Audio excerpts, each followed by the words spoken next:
If you're wondering if there's a distinct plan for your life or a calling you're meant to fulfill, then my next conversation might be your next step on the path to finding your purpose.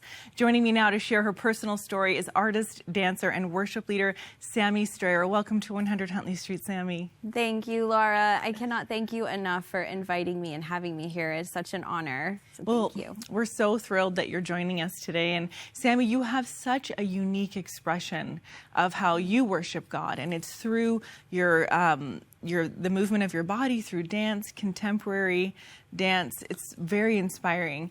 But going back to your early connection to God, where would you say that started? Well, I feel like I've always known Jesus. And Jesus has been a part of my life since I was a little girl. I feel like I grew up under a church pew, and it's just always been part of my story. But also, what has always been a part of my story has been dance. I started dancing at the age of 6 years old, and I even danced in churches when I was a little girl. Not always did everyone know what to do with that, but it was just always my favorite way to express worship to Him. And as I grew, I just kind of lost my way a little bit as far as how do I use this gifting and what is it meant for. So I thought, well, maybe I should be a Broadway dancer. And truthfully, if to this day, if I was offered a chance to dance on Broadway, I probably would. But I tried everything I could to build my gifting and to sharpen my tool, but I never really asked the Lord what He wanted to do with my gift.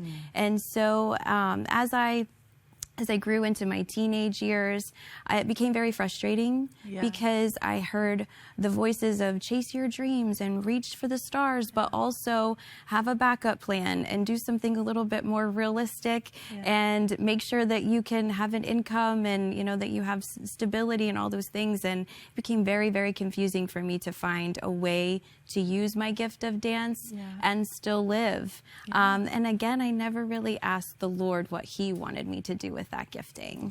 It's so interesting, Sammy, because I think that's a common journey for so many people in some ways, where they listen to maybe what their parents are saying or what their friends are saying or what society is saying they should do with the skills or abilities they have, but yet they don't turn to God. What do you think was holding you back from asking God, what do you want me to do with this gift of dance and this passion?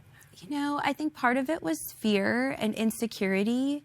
For sure, I was an insecure girl that just really wanted to please everybody else.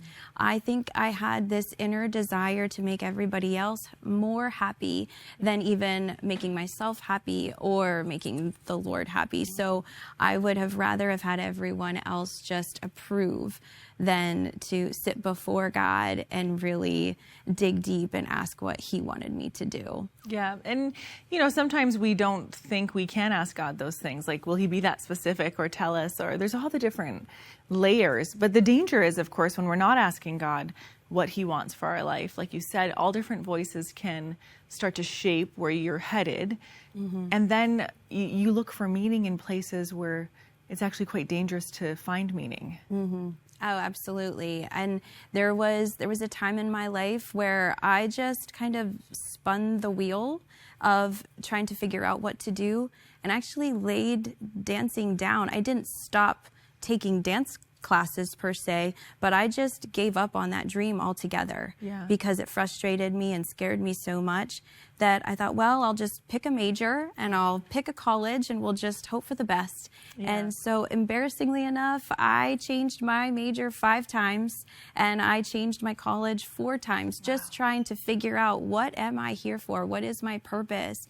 And again, it would have saved me a lot of heartache and trouble had I just taken a few moments to sit before God and ask Him, what did He want me to do with my life? Whether it had to do with dance or whether it had to do with something else, it wouldn't have mattered to me. But it wasn't until my young adult years that I actually started to have those conversations, and everything changed from there.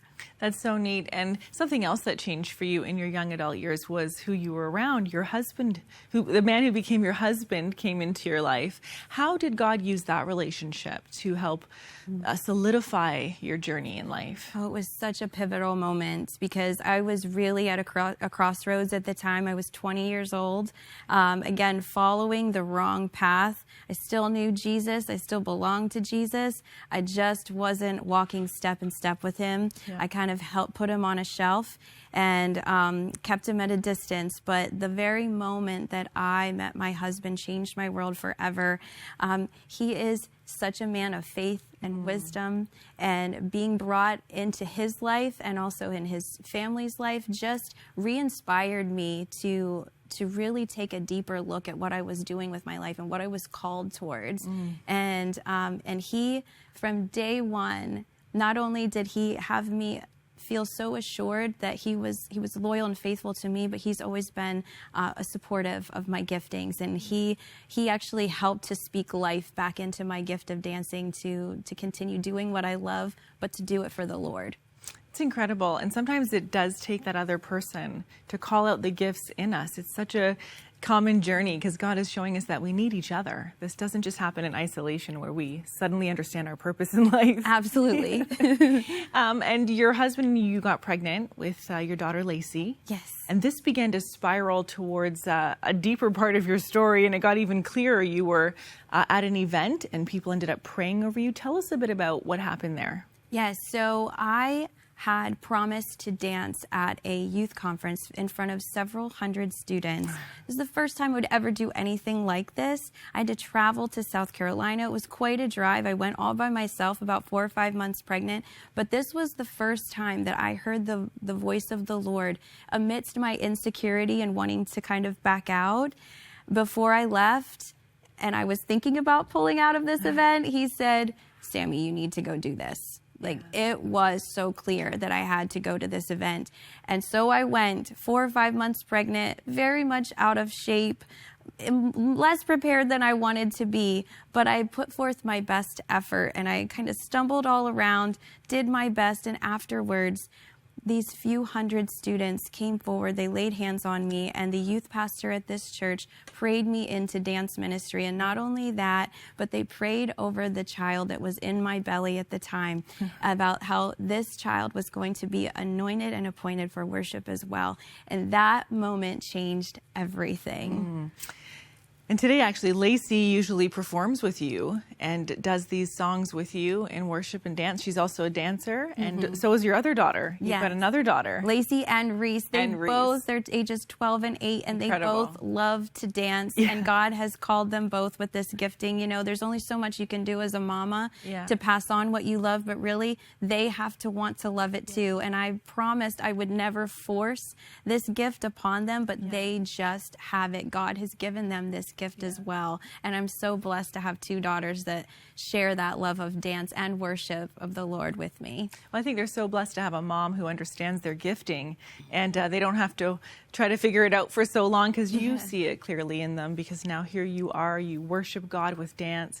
Sammy, what do you feel when you're dancing to worship music? What are you feeling in your heart and your emotions?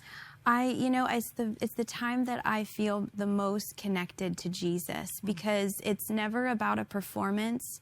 And I think that sometimes can be the confusion with dance, is that it seems like it's just a performance and everyone should clap, but it's really not about that. It's about an attitude of worship.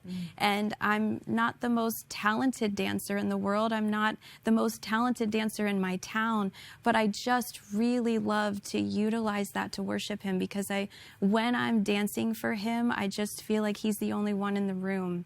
And it's my favorite way to express myself. It's the easiest way for myself to emote and express. You know, a few years ago, you would not have been able to get me on a show. You would not have been able to have me speak in front of any audience of any size, because I was timid and afraid to use my voice. But this gifting of dance and using it for worship has now led to such more confidence in who I am in Christ, and it has now given me the confidence to use my voice as well, and just stay connected to him and say yes to him every time he opens a door. Well, Sammy, I cannot wait to see you perform later in the program.